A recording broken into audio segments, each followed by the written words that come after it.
Not San Francisco, not Los Angeles, not Moscow, not Paris, but Jerusalem would be at the heart of end-time events.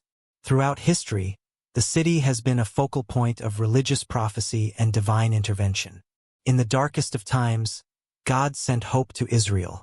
He sent the people of Israel someone who could protect and guide them on his behalf. That is the Archangel Michael. As the protector of Israel, not only in the Bible but even in the present, every time Israel faces difficulties in one way or another, God still shows that he is with his people. These signs now help Israel become stronger in the midst of conflict. The enduring protection of Israel. The divine protection of Israel has been evident throughout history. The survival of the Jewish people, despite countless attempts to annihilate them, is often seen as a testament to God's faithfulness. From the Babylonians to Queen Isabella of Spain, from the horrors of the Holocaust under Hitler to modern conflicts in the Middle East, the Jewish people have endured relentless persecution. The question then arises, how has such a small group of people survived while mighty empires have faded away? Many believe it is because of divine intervention, a protection God has extended to his chosen people. In fact, in recent years, God has actually restored the nation of Israel and blessed her. In just 100 years, the Jewish population of Israel has risen dramatically through mass Jewish immigration. Israel is the epicenter of the difficulties of our times. But it should be noted that God has never abandoned his promised land. Israel has been blessed by God as a chosen people, so he gives an angel to protect his people. The role of the Archangel Michael. Michael is an archangel, a pure spirit created by God and sent as a messenger of importance to humanity. Eyewitnesses report seeing a celestial vision above the Israeli armored vehicles. This event, which resembled a swarm of angels, energized Israeli troops while inspiring fear and awe in their Arab foes. It appeared to be a divine shield. Many analysts and believers see this unprecedented event as a sign of divine intervention protecting Israel at a critical point.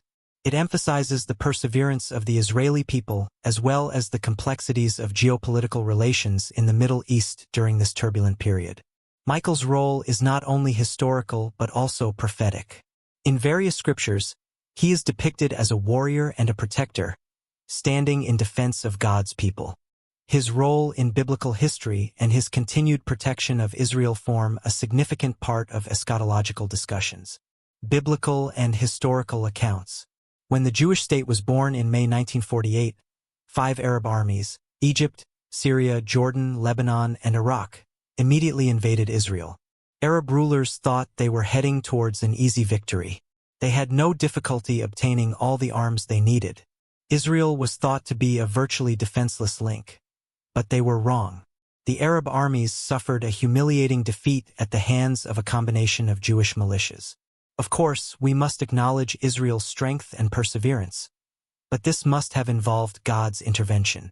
In the Six-Day War in 1967, the armies of Egypt, Jordan, Syria, and Lebanon, and later Iraq again attacked Israel.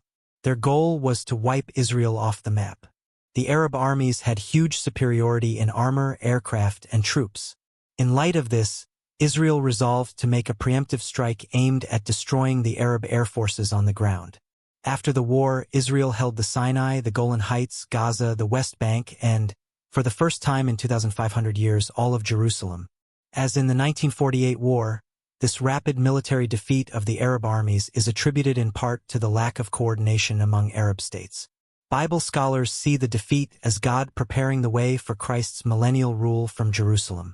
In October 1973, hoping to win back territory lost to Israel in 1967, Egyptian and Syrian forces launched a coordinated attack against Israel on Yom Kippur, the holiest day in the Jewish calendar.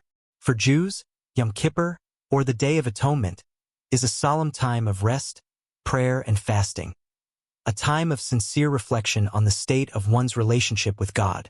This attack came at a time when Israel was resting and looking to God. With the element of surprise to their advantage, Egyptian forces successfully crossed the Suez Canal, suffering only a fraction of the anticipated casualties, while Syrian forces were able to launch their offensive against Israeli positions and break through to the Golan Heights.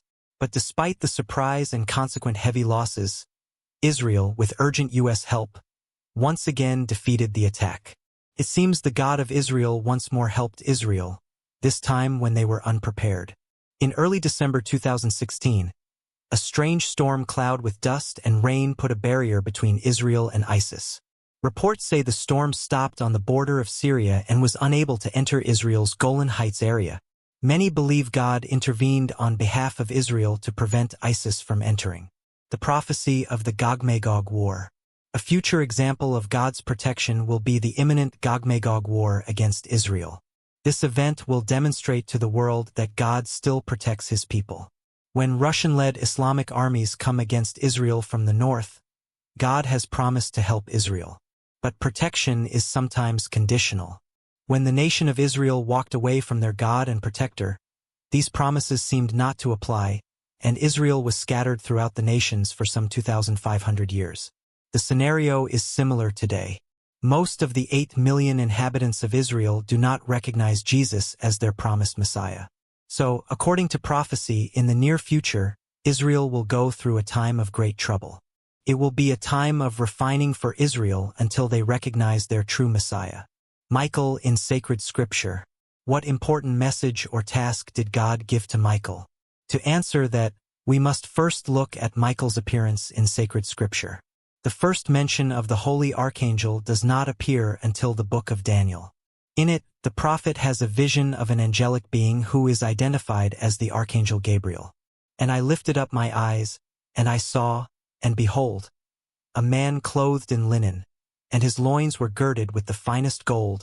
Gabriel reveals to Daniel the spiritual resistance he experienced while trying to convince the Persian king Cyrus to let the Jewish people return to Israel.